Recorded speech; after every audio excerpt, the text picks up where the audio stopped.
Welcome back, everybody, to Watcher of All Things. My name is Kiki, and this is my podcast where I talk movies, TV shows, and all things entertainment. And today, it is episode 106, where we are finally, only a week late, talking about Marvel Studios' Wonder Man. I was not super excited about this show, wasn't exactly anticipating it. I was curious about it just because it had been in development for a little while, but I gotta say, we're gonna have a really fun conversation about Wonder Man today, a show that's probably under the radar for a lot of people, but I think is very wonderful. No pun intended. God damn it. But it's going to be a lot of fun. I am reporting to you from very, very, very cold and sunny Toronto, where it's minus 22 today. I'm so sick of winter right now. God damn it. I need summer. I need spring. It's a pain going anywhere. Luckily, movie theaters are heated, and I was at the movies a few times this week, which we will talk about today as well. A couple things to plug before we get into the actual meat of the episode. New YouTube video going over my 5 most anticipated movies of 2026. A lot of fun. Got to really go into the depths on some fun projects that are coming out actually sooner than later. One of them is coming out March 20th and next month, which is going to sneak up on us very quickly, but go check that out on the YouTube channel as well. Next week's episode is probably going to be a day late just because in Canada it's Family Day, so we have a holiday on Monday, and I'm actually traveling back to Toronto from visiting my family on the Monday, so I'll edit it and the episode will come out Monday at midnight / Tuesday morning, I guess. Still going to come out. Don't worry about it. Also for today, of course, timestamps below if you don't want anything spoiled. I'm just going to talk kind of broad strokes about the show. In the non-spoiler section, there's a lot of artisanal craft stuff that we're going to talk about today that's really fun with Wonder Man, because I think this is an incredibly well-made show in some regards. And then there's one really lazy, annoying element about the show that really pisses me off, which we'll get into as well. But it's going to be a lot of fun episodes. So timestamps below, you have the news section, the non-spoiler, spoilers, what else I watched, all that stuff. But let's start with the news.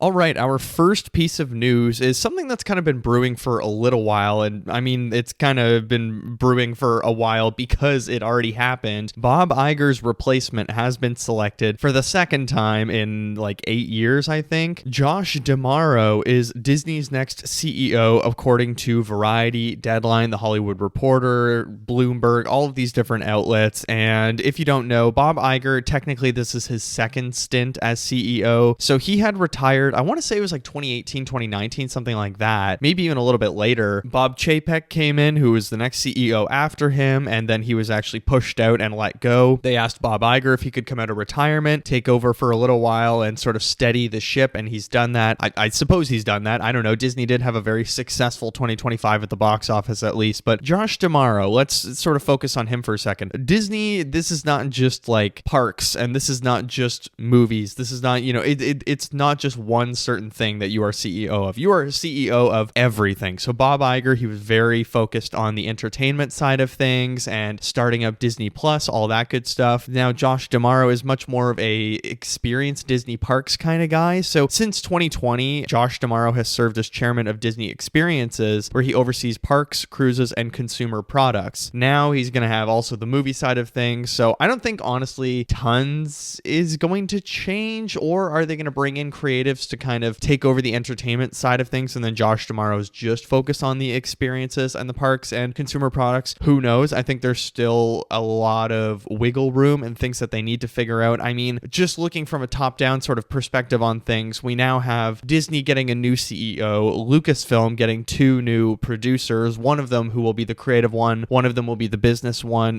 with Dave Filoni. I can't remember the other producer, but Dave Filoni is going to be kind of the James Gunn, and then the other producer will be the Peter Safran, where you have a creative one, a business one. As for the CEO, I mean, this is a big shakeup. Bob Chapek, things did not go well under him because he was all about sequels, didn't really have a vision for where things with Disney Plus could go, and just a lot went wrong under him, and that's why he was ousted at the end of the day, and Bob Iger was asked to come back. I mean, I guess I'm happy they decided to hire someone whose first name is not Bob. That's a great day for diversity. But Bob Iger, I mean, he's been at Disney for a long time, and Josh D'Amaro, he's been there, 6 years now, and now he's stepping up to be CEO. So we will see where that all goes. But our next story, Nancy Meyers is making her long-awaited return after 11 years with a new film from Warner Brothers. It's a comedy starring Penelope Cruz, Kieran Culkin, Jude Law, Emma Mackey, and Owen Wilson. The film is slated for release on Christmas Day 2027. I hope it's a Christmas movie, but I don't necessarily think it is. Nancy Meyers, if you don't know, she did The Holiday, It's Complicated, Father of the Bride. She's done so many classic films. When you go through her filmography, it's kind of crazy, like The Parent Trap. I mean, she's done a lot of adult classics. I don't mean like pornography classics, like adult films. I mean, she's done a lot of classics for the dramas and the adults who like these films, but she's also done a lot of childhood classics like The Parent Trap. So kind of fascinating. The cast is really interesting to me because obviously she's worked with Jude Law before in The Holiday. I thought that movie was just great. I think it's an extremely underrated Christmas film as well. Sort of wild, that film, because it is, you know, a Hans Zimmer soundtrack. It has Jack Black, it has Kate Winslet, it has Jude Law, Cameron Diaz, just a stacked cast. I think it's a little bit slept on. There's a little bit of a resurgence every Christmas, of course, but I don't feel like it really gets the classic treatment like a lot of other Christmas films do, like National Lampoon's, Elf, Love Actually, whereas The Holiday is one of the more kind of corny, fun ones. So I'm very excited for this. I mean, she did another movie that my mom loves, actually. It's Complicated, with Alec Baldwin and Meryl Streep. So this will be one that she'll be looking out for sure. I think it is like, is it a swinger movie or a wife swap movie? I can't believe, I don't know if I'm getting that right or wrong. That might be completely off. I'm maybe thinking of the Neighbors film The Invitation with like Olivia Wilde and Seth Rogen. This could be really, really great. I mean, Emma Mackey, of course, she just did Ella McKay, which did not do very well, but she has a very interesting taste of directors that she's working with right now, because Nancy Meyers has another one that kind of does the corny type films or the family oriented type films that a lot of people were interested in a long time ago, but I feel like are less popular now, and films just don't really do that anymore. Like even Christmas movies now don't really do The Holiday, where it is this like 2-week romance and it's like gorgeous, it's well shot, it has an amazing score, very deep and sentimental. Now a lot of Christmas movies that try to do the romantic element don't really work because they go straight to the Hallmark Channel or their Netflix or something like that. And at the end of the day, it might not even be a Christmas movie, it's just coming out Christmas Day, but I would kind of put my chips down that it is a Christmas movie. We'll have to wait and see. Our next story, Christopher Nolan. Last night they actually had the DGA Awards where I believe Paul Thomas Anderson won like the main prize or something like that, but Christopher Nolan is the president of the DGA, and he's been kind of talking about the Netflix deal, about Paramount, the future of the industry, getting things greenlit. He was also praising A24 just yesterday, I believe, talking about how when he was coming up, there weren't these studios like A24 that were willing to buy these films from original new directors that are making these kind of crazy things like The Moment, like there was not a studio that would have greenlit The Moment 20 years ago, or even smaller movies. I don't know. I think Pillion is actually A24 as well, if I'm not mistaken, but just this studio that's consistently putting out these kind of under the radar, lower budget, indie type things. I mean, it's kind of wild, and it's true. We didn't have that 20 years ago. It's a lot harder to get on the map in that sense, or maybe your film would just go straight to VHS or cable or something like that, or it was just a fight to get it done independently, and that's why I think festivals were really important 20 years ago versus now. There's a lot of other ways you can expose your film to the public. But anyways, Christopher Nolan on Ted Sarandos' pledge to maintain a 45-day theatrical window after Netflix Warner Brothers deal goes through. He was talking about this. Here's the quote. I'll read it to you. "There are encouraging noises, but that's not the same as commitments. The theatrical window becomes an easily graspable symbol of whether Warner Brothers will be run as a theatrical distributor or whether it is to be folded in as a streamer. But the reality is the issues on the television side and the streaming side are far more important to the Directors Guild of America." It's interesting that he's talking about the kind of streaming element and the television element. I thought like he would put all this emphasis on the theatrical window because that was the reason he left Warner Brothers, is when Tenet came out. That's when Warner Brothers had the idea of, okay, with HBO Max, because it's COVID, we're going to do a day and date release. Although maybe that was even before COVID. I don't know. Was it? I feel like that was like March 2020, just as COVID broke out. That's when Warner Brothers made the announcement. And Christopher Nolan was one of the only, I want to say 2 directors that stood up and said, I want my movie released in theaters. I made it for theaters. I think it was actually him and James Gunn, weirdly enough. Kind of an odd connection, but Christopher Nolan made Tenet, and he was like, I'm not putting it on HBO on the same day. He even made a public letter talking about it and stuff like that, had it posted to social media. And it was just like sort of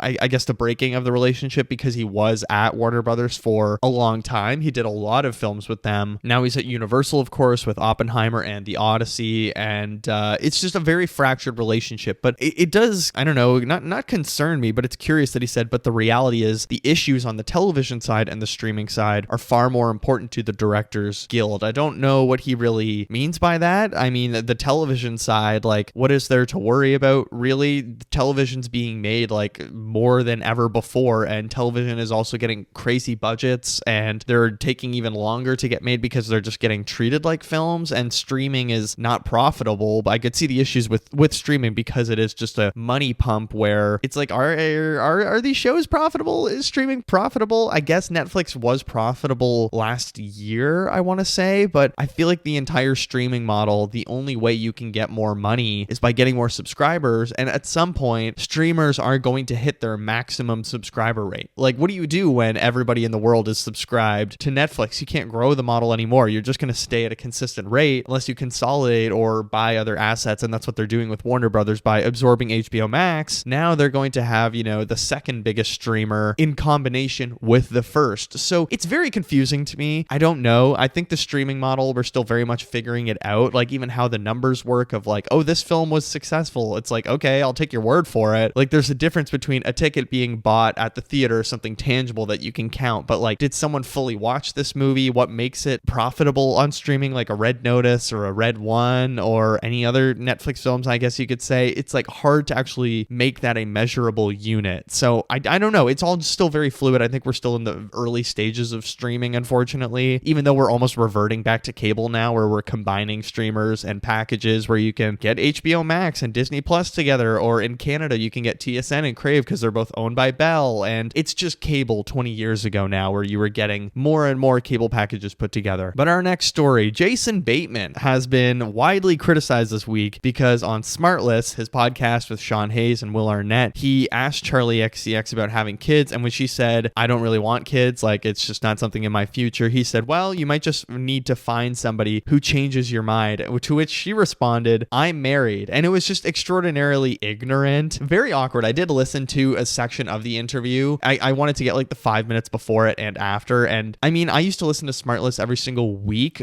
but I have found their shtick to get a little bit old now. Like, it was funny during COVID when they were like, yeah, let's do this interview show, and it was cool because they were interviewing people they didn't know, and it was only one person in the trio that arranged the guest. They didn't really know a lot of people they talked to, or they would talk to their friends, and it was very funny. But as it's gone on, it's just sort of grown into another step on the promotional tour, and they don't really care about these interviews. It's just kind of a cash cow for them now. I mean, they made that phone deal, and they made the Sirius XM deal, so it's just kind of devolved into this straight up marketing tool now, and the interviews aren't funny anymore. They're not that good anymore. A lot of the times they just come off like this. They just come off as ignorant, whereas before they were kind of hiding behind the ignorance. But it's like, guys, you've been interviewing for 3 years now, and you're not any better at it, and you're actually getting worse, and the novelty is worn off to the point where people get annoyed at you. Like, there's been certain episodes that have just been so unbelievably bad and just painful to get through because the questions are so like, oh wow, you really do know nothing about this person. And even times where the guest they're on and the person that's being most ignorant towards them is the one that selected that person, and they decided to just look at their Wikipedia a little bit before the interview, and it's just like, the shtick's kind of over. I don't know. It's a very ignorant thing, and it's funny to see the general public reacting to it as well, because they're not Smartless listeners, whereas I was like, I'm not even surprised this happened a little bit, so kind of disappointing, not surprising. But our final story of the week, Austin Butler and Edward Berger have teamed up for a Lance Armstrong package after Scott Stuber closes deal for life rights. So exclusive from Deadline, here is a package that has several major studios off to the races. Deadline is hearing that Austin Butler is attached to star in a movie about the infamous cyclist Lance Armstrong, with Edward Berger on board to direct. King Richard scribe Zach Balin is penning the spec, with Scott Stuber and Nick Nesbitt producing. So Edward Berger, if you don't know, did Conclave, All Quiet on the Western Front. He just did this year, it's Ballad of a Small Player, I think it's called. It was at TIFF and I didn't see it, and then it was a Netflix film. I heard it wasn't that great, so I didn't check it out. I think Austin Butler is an interesting choice for Lance Armstrong. He wouldn't have been my first pick. Even yesterday, someone posted a picture of Callum Turner and like a young Lance Armstrong, and it's kind of creepy how much he looks like him, but I know they don't make biopics based on if you look like the guy. Like, Timothy Chalamet didn't look incredibly like Bob Dylan with a bone structure sort of ways, but the fact that it's Edward Berger has me a little bit excited. I love All Quiet on the Western Front. I'm sorry, I do like war films. Maybe that's my most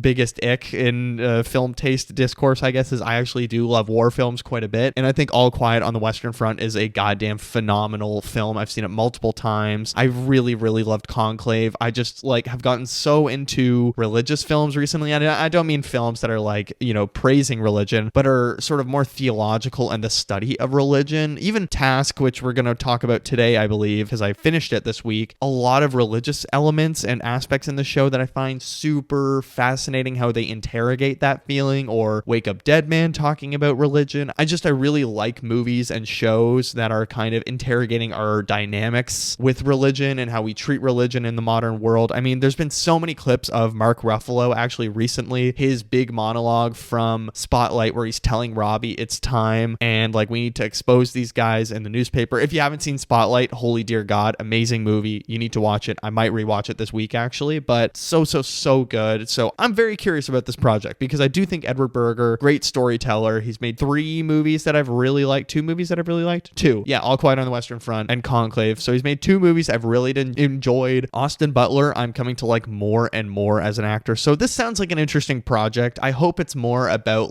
his downfall a little bit, or people finding out about the steroid use instead of just oh look, he's the best. Although it is, possible that it could be a biopic about him winning all these things and then him using the steroids in private or something like that. The one nut wonder Lance Armstrong, right? He only has 1 testicle. Anyways, okay, I think I'm going to wrap up the news there. Again, timestamps below if you don't want anything about Wonder Man spoiled. Just listen to the non-spoiler section. It's going to be a very fun discussion about the show that I liked a lot. So let's do it. Let's talk about Wonder Man. Wonder Man is a 2025 action comedy show on Disney+. It is created by Destin Daniel Cretton and Andrew Guest. Destin Daniel Cretton, if you don't know, is about to do Spider-Man Brand New Day. He has filmed it. It is coming out later this year. He did Shang-Chi. Very excited. After this show specifically, I'm very excited. Reviews are currently very positive. 7.6 on IMDb, 90% on Rotten Tomatoes with an 88% audience score. The synopsis for Wonder Man: Simon and Trevor, 2 actors at opposite ends of their careers, chase life-changing roles. The show stars Yahya Abdul-Mateen II as Simon Williams, Ariane Moayed as Agent Cleary, Ben Kingsley as Trevor Slattery, and X Mayo as Janelle Jackson. It is a very fun cast, but here are my initial thoughts on Wonder Man. I hope we get more stuff like this from Marvel Studios because Wonder Man is spectacular. I thought this was so much fun. It has so much heart to it. There's so much love, not just for friends and family and the human spirit, I guess you could say, but for Hollywood in general and filmmaking, television, entertainment, artistry. I really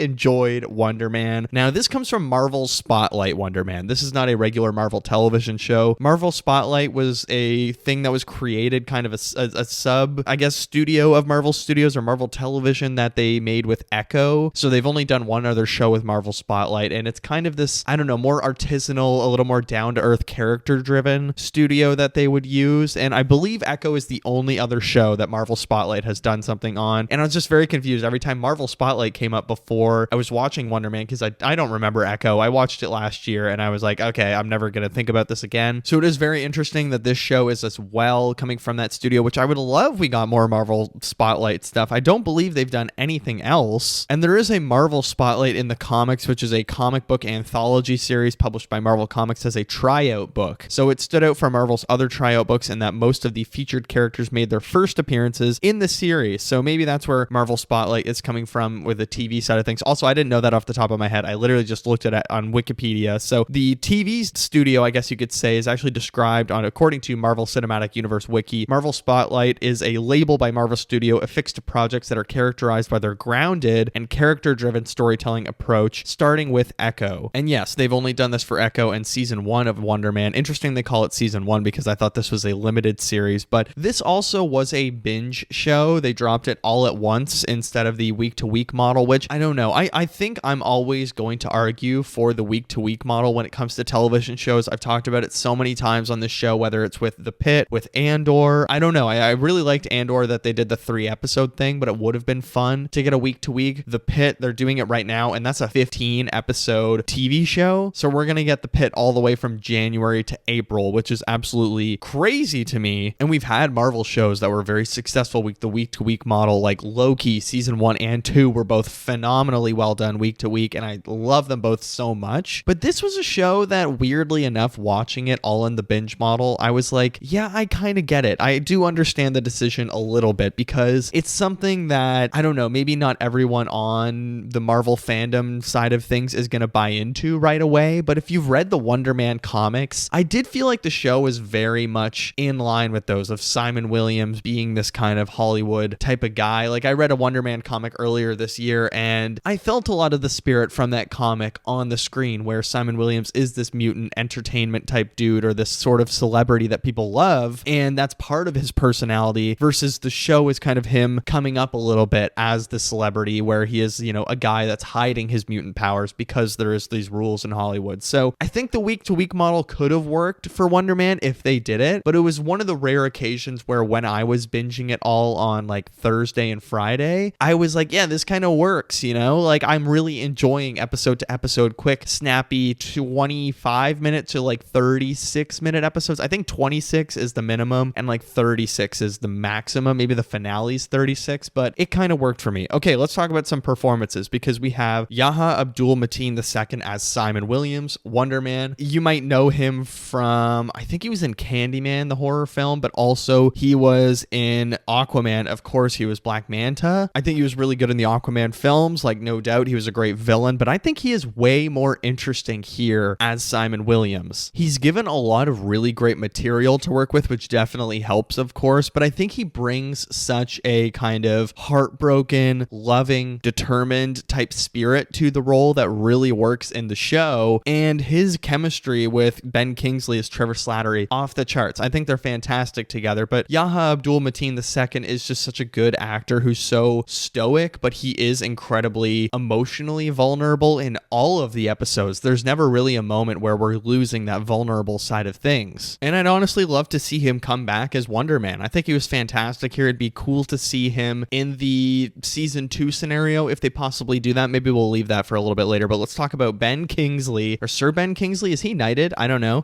Ben Kingsley as Trevor Slattery. We've seen him now 3 times as Trevor Slattery. I mean, 4 times if you count the Marvel one-shot that they used to do between movies after Iron Man 3. He gets to play a little bit of the Mandarin here again, and I thought he was really fun. I actually am so amazed that Ben Kingsley is so into doing this whole Trevor Slattery thing, because he is a very actor's actor, you know? He's very into the process of acting, and there's that amazing Mark Maron episode where he had Ben Kingsley on, and Ben Kingsley is so like overindulgent going through the acting process, and Mark Maron's not really like paying attention to it. He's kind of goofing around a little bit, but like, okay, you're just an actor, blah, blah, blah kind of thing. And there's a lot of that in this show as well, but a little bit more of a role reversal where Simon Williams is the one that is like so into the preparation, the method, all of this stuff. Whereas Trevor Slattery, because he's a veteran, he's like, you know what? You just got to get out of your own way. And I love it. I actually really, really enjoyed what Sir Ben Kingsley, or Ben Kingsley, I'm not going to call him Sir Ben Kingsley, what he's doing with this role again as this new Trevor Slattery. And it's very funny to look back on how Marvel Studios has transformed the whole Trevor Slattery thing since the Mandarin. Like Iron Man 3, I feel like a lot of people were really pissed off by the Mandarin reveal. I think it's kind of funny. I don't hate Iron Man 3 by any means. I haven't watched it in a little while. I want to say like 4 years, 5 years, but I remember when I was younger, I didn't hate it at all. I like that Tony Stark's out of the suit. There's this Mandarin villain, but then they actually do the real Mandarin, I guess, in Shang-Chi. So at least we saw the real version of that. But it's funny how they brought him back for Shang-Chi to do the 10 rings and be the Mandarin, stuff like that. Trevor Slattery, because he knows where to go on that adventure. And it's just amazing that they've been like, hey, let's stick with the bit. And Destin Daniel Cretton twice now has been like, hey, Ben Kingsley, you want to play this goofy British actor that was the Mandarin like 15 years ago in Iron Man or 10 years ago in Iron Man? and we're going to just keep committing to it. And it's kind of amazing that they've stuck with it, even though it was this kind of goofy thing that a lot of people hated in the third Iron Man movie.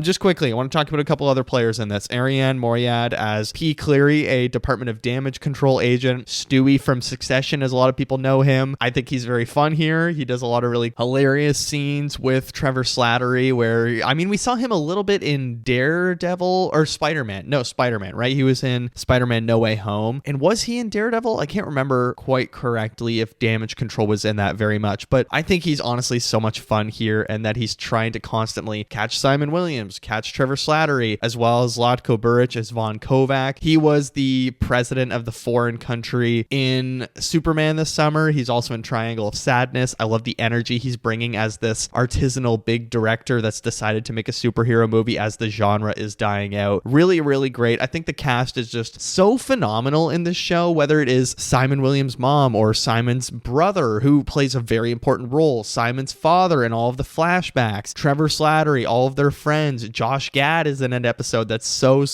funny. It's just, they really do a lot of good character work here that I was appreciating. And let's get into the story of Wonder Man. I mean, I've talked a lot about the performances, but I really love the simplicity of Wonder Man, that this is a buddy show kind of about two actors. Again, like the synopsis says, they're on the very opposite ends of their careers. Like Simon Williams is a much younger actor, I guess you could say. He's like in his early 30s, mid 30s, I guess, and he's been a working actor. It's just he hasn't really had his major break, whereas Trevor Slattery, he's on kind of the end or the tail end of his career. He's known in Hollywood a little bit. He's been a working actor. He's done really great stuff. But I loved how this isn't a big cameo fest with like, oh, bringing back all of these people from these Disney Plus shows. There's no post-credit scenes that are teasing anything out and not delivering them in the future. It's just 8 episodes about these two guys that want to be in a film together. Maybe one of them is crossing over the other, and it's like a meta text of it as well. And I really enjoyed it a lot. And it's basically a story about, a show that loves Hollywood and filmmaking. And there's, these flashbacks with Simon and his dad watching the original Wonder Man when he's a child. He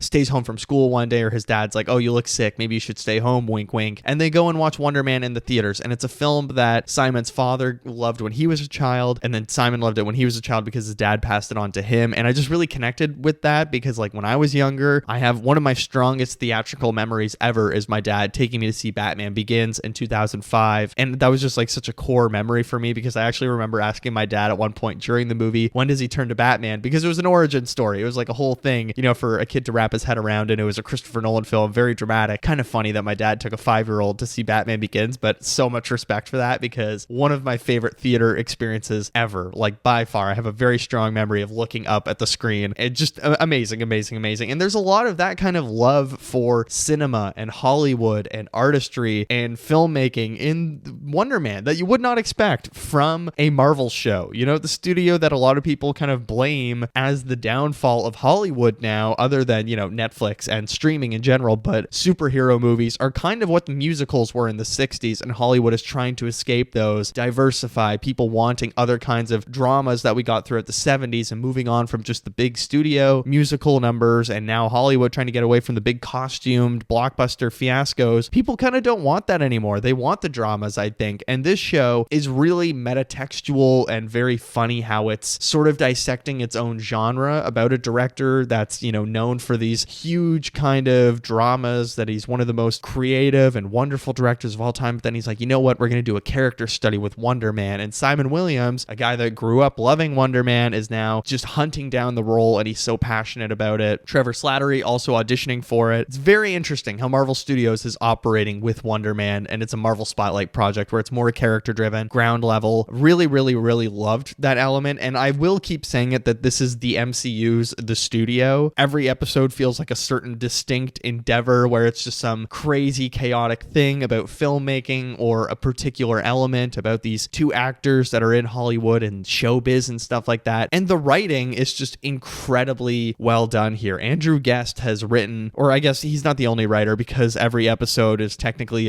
a different writer in some ways, and it's Destin Daniel Cretton only directed the first 2 episodes, but the script is really fantastic, and particularly in the first 4 episodes when Trevor and Simon are kind of, befriending each other because they met at the movie theater and they're talking about the acting process, why why they love Hollywood, all of this stuff. Like, Simon has a fantastic film and television knowledge. He knows everything that Trevor has been in. He's a huge fan of him. And they just like really bond over their love of cinema, breaking down the acting process. It's not a spoiler to say this, but when we meet Simon in episode 1, it kind of opens on him. He's going on set. He's about to film a scene or audition for a scene and book a role, but then he actually gets fired because he has too many ideas and he's trying to get them to like change the script eventually or try to delay the entire process inadvertently, and everyone's just pissed off. Like, why do we have this newbie actor stepping in? I get that he's passionate, but we can't handle this. And he's fired from American Horror Story in the first episode. And that's kind of, we're starting with the downfall of our main hero. I guess he's still a hero in the show, our protagonist. That's when he meets Trevor Slattery. Really loved it, and how we're meeting Simon at his most like critical or self-critical point in his career, where he's constantly getting in his own way because he's an overthinker. He's a critical overthinker, and he hasn't been able to get that big role because he is an overthinker. Versus Trevor comes in, he tells him, like, you just gotta think about the words that are on the page once and just do the thing. You just need to say the words with feeling. The way they weave the Wonder Man new film, the reboot that they're auditioning for, the way they weave the words from those page into what's actually happening in the lives of Simon and Trevor is really great. How Barnaby, there's one episode where Simon is doing a self-tape at home for another project because his agent makes him do it so he can audition for Wonder Man. And it was really interesting how in the audition he's talking about like, you don't judge and maybe I'm just good at hiding it. Like, it's all these things about Trevor Slattery, a guy who's felt judged his entire life and he's struggled with addiction issues. But then you have Simon who's hiding that he has superpowers in Hollywood, and Trevor figures it out because he's at his apartment. He doesn't tell anyone and he already knows because of Damage Control. It's really interesting how we are using the auditions, what they're saying, and all the productions that they're in, how it's weaving in and out of sort of what's reality, what are we saying with the words, and you reading between the lines, I guess is the best way to summarize it. And it's just really well done from the writers. Now, the Department of Damage Control being in Wonder Man is very interesting because they've been slowly sort of growing into the MCU, I would say, in the last couple years. Like, Department of Damage Control showed up, I think, all the way back in Spider-Man Homecoming, if I'm not mistaken. That's who shuts down Michael Keaton, maybe, or something like that. Is definitely he shows up in Aaron Moorhead,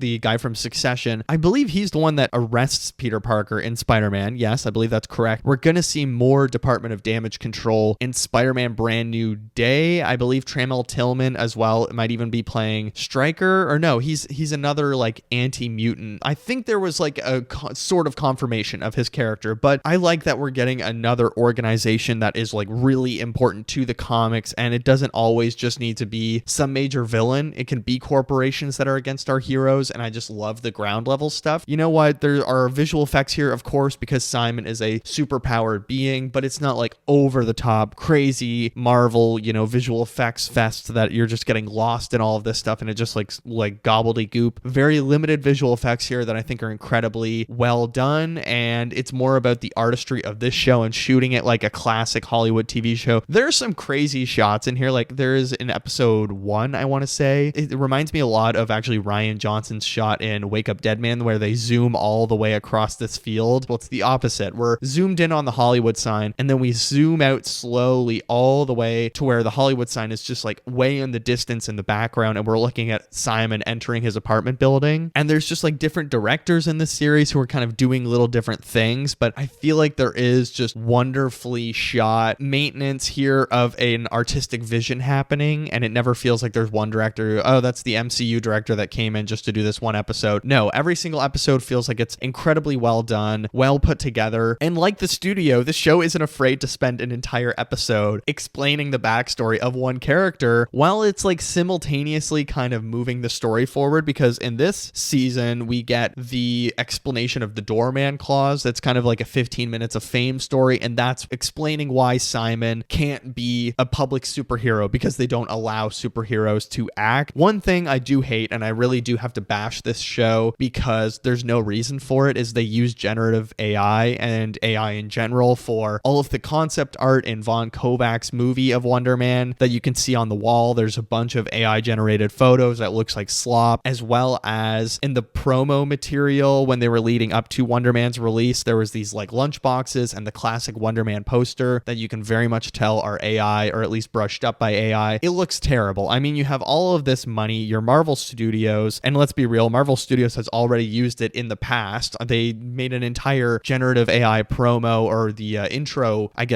sequence, title sequence on Secret Invasion, an absolutely terrible show, easily the worst thing Marvel has ever put out. They did an entire thing with generative AI. So I'm not shocked, but I am disappointed that in a show like this that's about the love of artistry and craft and really showing yourself on the page, that they're like, yeah, whatever, for all the concept art, just throw together some generative AI, instead of just getting someone that's an actual concept artist to be like, hey, let's get someone to just like whip up some posters and some photos and stuff like that. Just really stupid to me, and it's incredibly lazy, and that's why I took some points off my final score for the show, because I just think extremely unnecessary. There's really no use for generative AI in our world when it comes to the arts. So Marvel Studios, I don't know, you're wasting your time. So what do you say? We should get into my 2 stars and a wish and then spoilers. Okay, 2 stars and a wish. Star number 1. It's refreshing to have a laid back, fun show from Marvel where nothing is, being bombarded in front of our eyes, whether it's cameos or flashbacks or trying to set up this other thing. This is just a solo thing. I think anybody who has not seen a single MCU thing could watch Wonder Man and just enjoy it. If you're a fan of the studio, or you like things that are about your love of Hollywood or your love of filmmaking, you can watch Wonder Man, no problem. And like Trevor Slattery, you'll kind of understand that he was the Mandarin in Iron Man.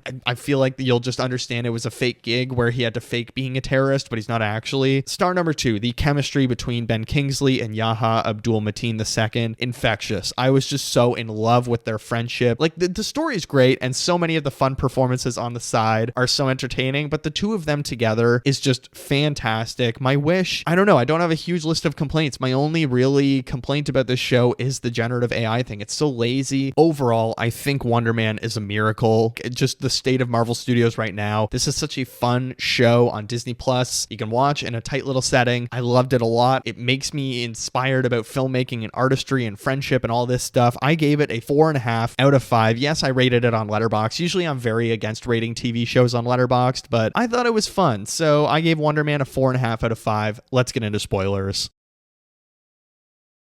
All right, let's talk some spoilers for Wonder Man. I want to begin with the actual setup for the show. So, an important thing that happens, Trevor Slattery, it is revealed, I think, at the end of episode 1 or late or early in episode 2, something around there. He has actually come back to LA, but now he has been, as soon as he lands in the airport, tackled and arrested by the FBI. Damage control approaches and said, look, either you help us and we get some more prisoners that are superpowered beings. We're interested in Simon Williams. If you don't help us figure out if Simon Williams is dangerous and spy on him, we're going to send you to prison. So they orchestrate this entire plan, and it's like all of this coincidence that thinks, Simon Williams thinks he's meeting a new friend and that they're destined to be together, and maybe it was fate that they were meant to meet each other or whatever it might be. It's a very sad thing because that's where the metatextual entire thing kind of comes in. Barnaby and Wonder Man within the Wonder Man movie or whatever are supposed to be best friends. They're partners in crime, all this stuff, and they rely on each other, but Barnaby actually betrays Wonder Man, and that's a big shock, and you see how heartbroken Simon Williams is by that, like, wow, I can't believe they're gonna have Barnaby betray him. Whereas Trevor Slattery, when he reads that in the script, is like, oh my god, like, well, you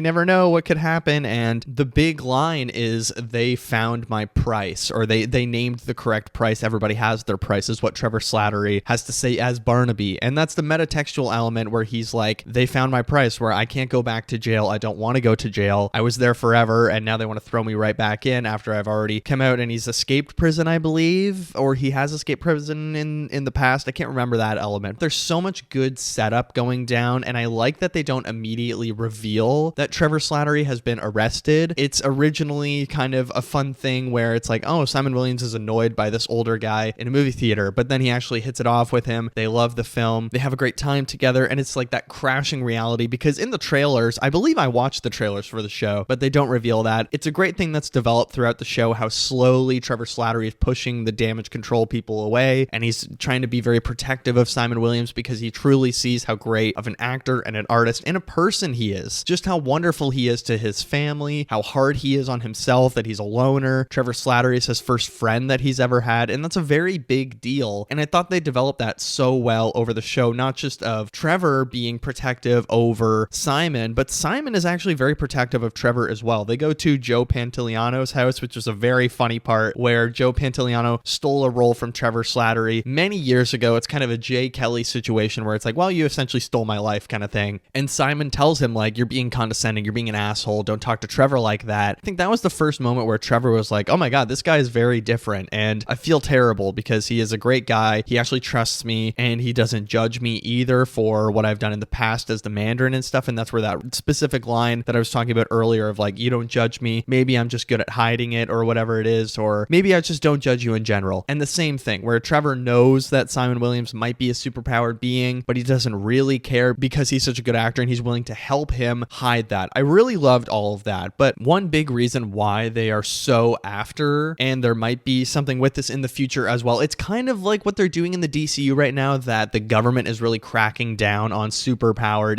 individuals, I guess, is because they're trying to fill these like mega prisons and they don't like they're running the world. And we see this in real life as well, as like they need to fill prisons. I can't believe I'm saying this. I just watched the Alabama Solution and they depend so much on their inmates to produce goods, do manual labor, essentially slave work and slave labor. And with damage control, they've built this mega prison, but it's not even half full and they're being threatened to be shut down. Damage control in general, like they're going to be taken over by another government agency if they don't find more people to fill the prison. So I do like that there are these, real life inspirations coming into play for this government fictional agency, I guess you could say. It's really great. And again, I like the background episode where we get the only cameo in the show, I would say, is Josh Gad playing himself. Absolutely hilarious. Apparently he made a deal with Kevin Feige. He was like, look, I will do this episode, I will do this show for you guys if I get to play this one other character in the MCU. So he might pop up again. You never know. I would love that. I think Josh Gad's a funny dude, so we'll see. But I really liked how that episode feels like such a divergence, and it's actually done in black and white. They didn't shoot it in black and white, they changed it in post, but fun to have this other side little adventure as the main adventure between Trevor and Simon is heating up so much. Like Trevor's being pushed to do more and more invasive things like hacking his computer, or, oh, I need to sell him out, you have to wear a wire and we want to listen in on your conversation, all these intimate private things that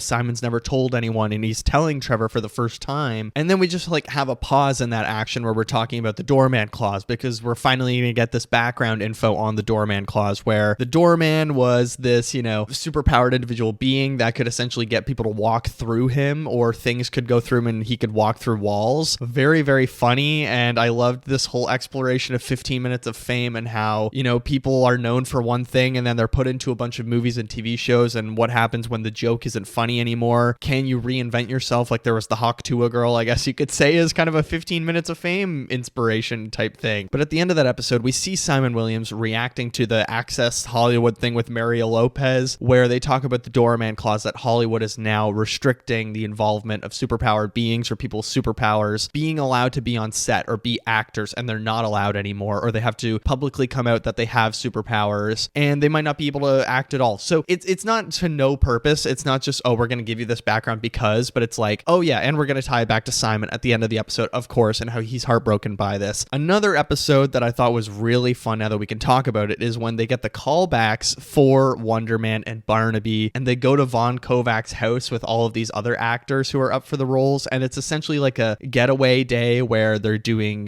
camera testing, they're doing line readings, it's another audition pretty much, where Von Kovac is like, all right, we're just going to do like some fun improv, we're going to read the sides, stuff like that. And I like that Simon isn't immediately amazing at it. He's not like, oh yes, I'm meant for Wonder Man, blah blah blah. He sort of fucks it up a little bit at first, and that's when Trevor has to be like, you're getting in your own head. They get to act together and it's just fantastic. I thought all of the scenes in there were so good, and it's so funny when you're writing fake acting scenes. I guess it's like writing fake stand-up. I thought it worked really well here, and I had a great time watching these fake dramatic scenes with one of the actors who just finished a Nolan movie. One of them was Paul Thomas Anderson's surf instructor that he hired, and it's like all of these naturally talented people like Simon who have just had it since childhood. But Simon has to prove himself now, and he's very protective of Trevor as well, because he's only trained with Trevor and he's only done the sides and the scenes with Trevor, and he was anticipating the moment of, oh, we're gonna get to read together and we'll get the role, but they have to read separately. Simon doesn't know how to react. I just really loved the whole day at Von Kovac's house, how Trevor's absolutely a natural from the start. He nails the scene, he knows all about this auditioning process, versus Simon, once again, getting in his own head. Trevor gets protective of him. I believe this is episode 7 with Kathy Friedman, who's actually played by the Las Vegas mayor from Hacks. It's the same actress. She's super funny, where she's New York Times journalist that is coming to do a profile and just is going to shadow Simon and Trevor, and they're worried that she's like going to crack down on them because she has this reputation of really dragging people down, like Joseph Gordon-Levitt, which is really funny. And I love that episode where we're finally starting to see the cracks of their friendship, and they don't want to slip up in front of them, but all of this stress is really making them fall apart. And that's when Trevor finally admits that he has been spying on him and he's working for damage control. But even before that, I thought there's one particular moment that is so moving and I found so nice, where Simon is so stressed out that, oh my God, she's going to talk to my mom, and my mom's going to talk about the fire and these incidents and me being superpowered being, or she's going to talk to my brother and he's going to expose me as a loser, a fraud, whatever, all this stuff. She talks about how, oh, well, so far I only have an amazing picture of you and you've just been so lovely to talk to, all this stuff. And I talked to your brother, and this was the part that really moved me. I talked to your brother. He's so proud of you. He says you're so impressive and he loves you very much. And Simon's so caught off guard by that. And it was just such a moving moment that I thought was played so well, because it's this like intimate little scene at a dinner table, but the whole reveal of Trevor actually being a spy, and when they come together and we see that Barnaby moment, but it's played in real life where Barnaby has betrayed him and he's like, well, you know, they got me. It was either I go back to jail or I have to spy on you. I thought that was really well done as well, and it doesn't have to be this huge fight scene or whatever. Again, this is a character driven drama from Marvel Studios that just pays off in spades, and Simon is willing to forgive him because he knows how it is to be alone, how it is to be forced into a corner and have to hide something. It's really interesting how this show is, and I didn't talk about this in the non-spoilers, but this is a show about like actors having to hide a secret, whether it is, you know, your sexuality as an actor or your private life. And there are actors like that who are hiding major things about themselves. And it's really, really fascinating how this show is a meditation on stardom and trying to live a public life and not being able to reveal your full self in Hollywood. So I thought it was a great ending with Simon faking that he's taking on this role when he's actually just using the prison guard, and he pays him to never work another day in his life, and he breaks Trevor out of prison. It leaves it pretty open-ended. Like, yeah, they could be friends on the run together. We might get a road trip story next season, or it's them, I don't know, meeting up with some Avengers or another Avenger, or they go to New York and he takes on the theater or whatever it might be. But I had a lot of fun with Wonder Man. I think I'll stop the spoilers there because there's just so much good stuff. I could talk about this show all day. I had a blast with it. 4.5 out of 5 stars. I thought it was really great. Let's get into what else I watched.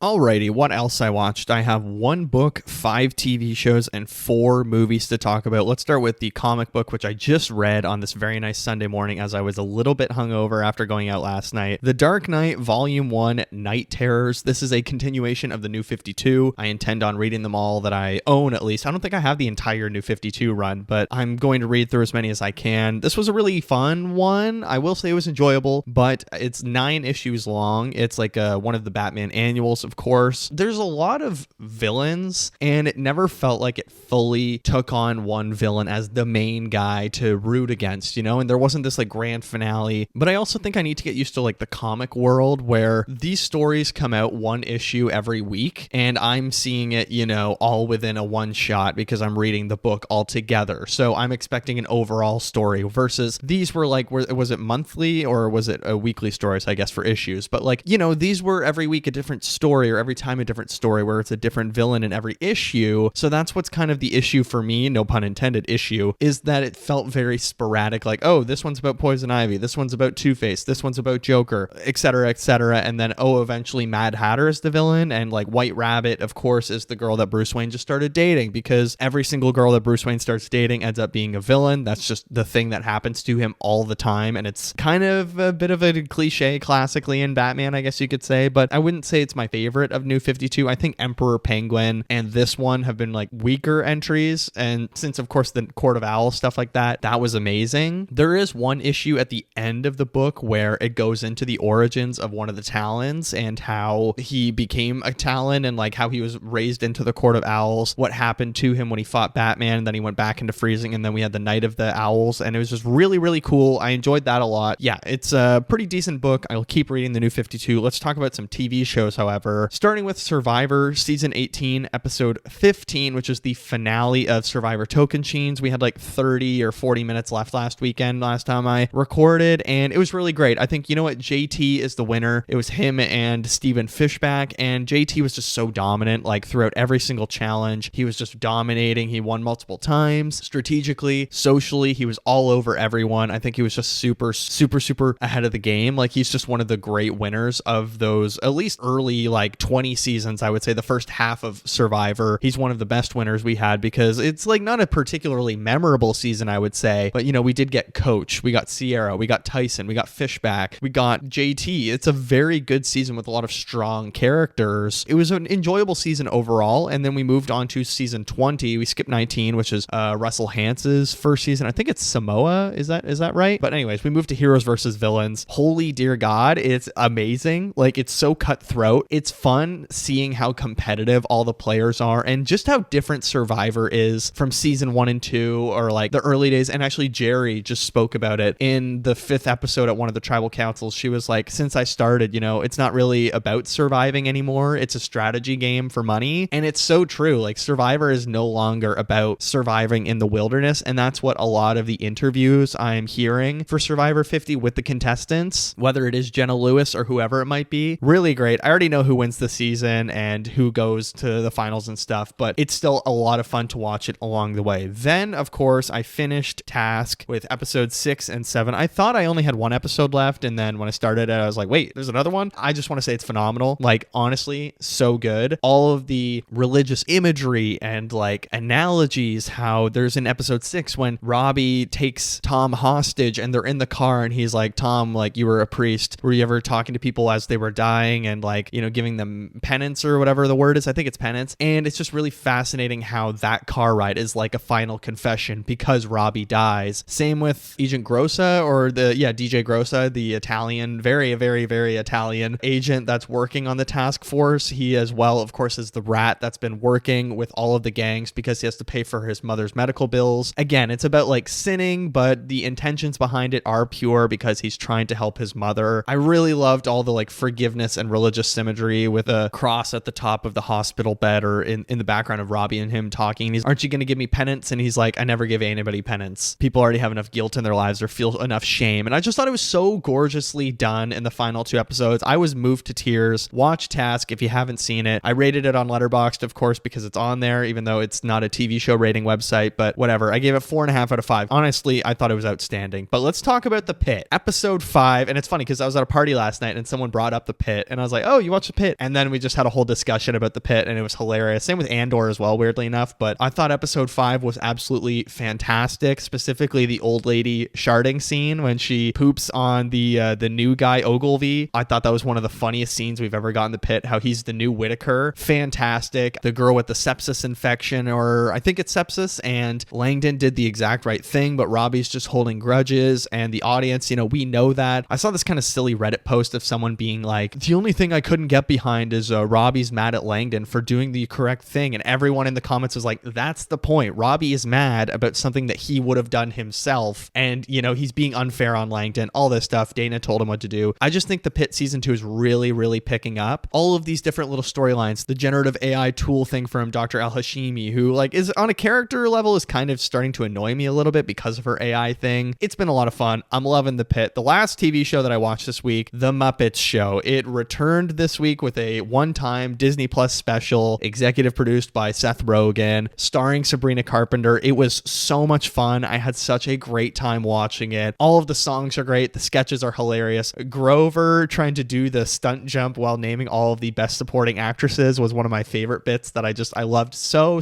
much. I gave it 5 stars on Letterboxd, of course. But let's talk about some movies, because I watched 4 movies last week. That is my goal, 4 movies a week. Let's start with the low point of the week. Well, low point, I guess. I did enjoy the movie, but I saw Shelter in theaters. And it's funny because on Monday, I was like, oh, it's so cold out. I don't know if I feel like going to the theater tonight. Am I going to cancel my ticket? And I was like, you know what? Go. It's a new release. It's the start of February. And as the credits, the trailers were stopping and the lights went down and we got the opening, you know, intro of all the production companies that worked on it, the distributors, I got such a feeling of excitement inside of me. And it's just it's like runner's high for watching movies. I was so excited. I was overcome with joy. I was like, fuck, I love the movie. movies. This is awesome. As for the movie itself, I mean, it's another Jason Statham. He's a regular guy, but he actually is a secret British soldier that's hiding now, and he's not a normal guy, whether it's the beekeeper, a working man, or Shelter. Jason Statham playing the same dude rather, in different films, but I actually still had fun with it. The little girl that plays Jessie was in Hamnet, and I thought she was fantastic in Hamnet. I don't think she's as good here just because the script is a little bit of a letdown, but it's a very British movie, like whether it's cinematography level, the acting, the story, the sound design, and the score. Extremely British film, as opposed to The Beekeeper and A Working Man feel a lot more American Hollywood. I think it's a lot less creative and a lot less inventive in all of the fight scenes and stuff like that, so it's not as fun as the previous two, even though on a story level, probably at the same level, I would say. Like, it's not that inventive in any of the three when it comes to the story level, but like when it comes to fighting and what he's using to fight with and all the funny gags that are in the fights, this one felt the most like serious and almost maybe a little bit too serious. So I didn't love it. I gave it 2.5 out of 5 stars. Then actually the day after, I went for the very first time, I went to the TIFF Lightbox, which is, the TIFF theater here in Toronto. They have, I think, 5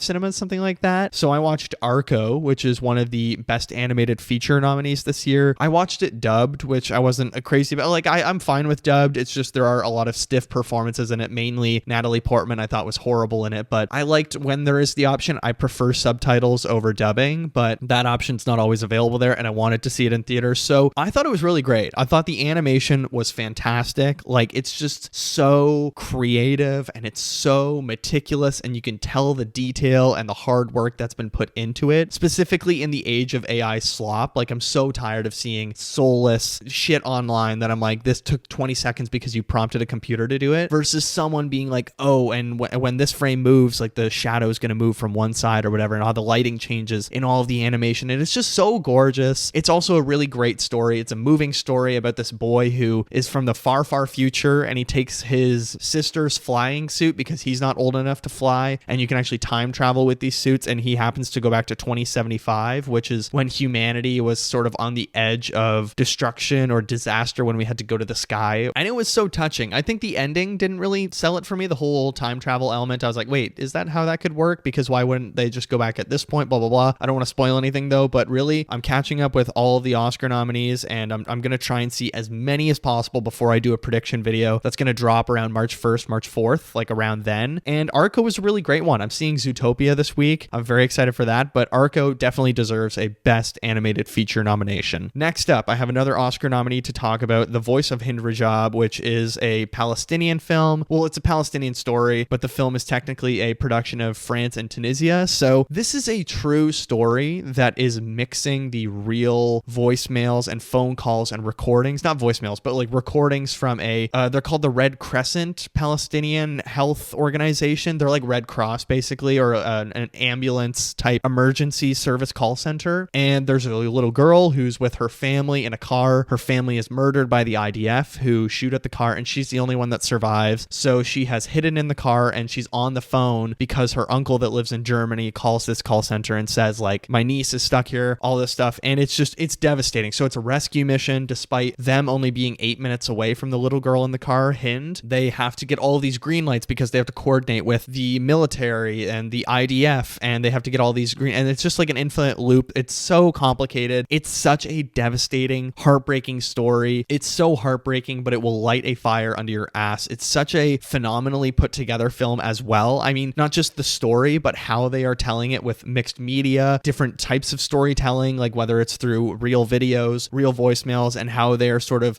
making a hybrid of the two, or like synergizing them together. It really, really blew me away. I gave it 4.5 stars. I really, really loved it. Finally, the last film that I watched this week was The Secret Agent, which is from Brazil. It is a Best Picture nominee, Best Foreign Film. Oh, sorry, The Voice of Hind Rajab is also Best Foreign Film. The Secret Agent as well is the last Best Picture nominee that I needed to watch. I just hadn't seen it in theaters yet. I wish I saw it in theaters because look, it's a 2-hour, 40-minute spy film, and when you're a little bit tired, watching it at 9 p.m. on a Friday night at home, when you're all cozy on the couch, it's easy to lose your attention, or you can pause it. You can go make a cup of tea, grab a snack, go to the bathroom, versus when I'm in a theater, I'm so hyper-focused on every detail, but still, I did get a lot of enjoyment out of this film. I don't think it's perfect. It did not blow me away. The way it uses the modern day and the past and how it's interweaving weaving the two in like documents and how we're reliving the story through people that are using documents was really fascinating. And I thought Wagner Moura gives a fantastic performance, like totally deserves the Best Actor nominee. I was really impressed with the film. I mean, it's 2 years in a row where we've had Brazilian films that are kind of using modern memory and documenting and like studying the past to try and understand the military dictatorship years that they were under and the individuals that lived through that. I liked I'm Still Here a lot more last year, which was the Brazilian nominee for not only Best Picture, but Best Foreign Film and like Best Supporting Actress. A lot of them. It was fantastic. I think this one is not as strong because it is extremely disruptive. And I get that that's like the point because the documents aren't fulfilled or they're not complete. So we don't know the full story. I gave it 3.5 out of 5 stars. I don't think it's perfect, but I still found it extremely solid. But that has been what else I watched.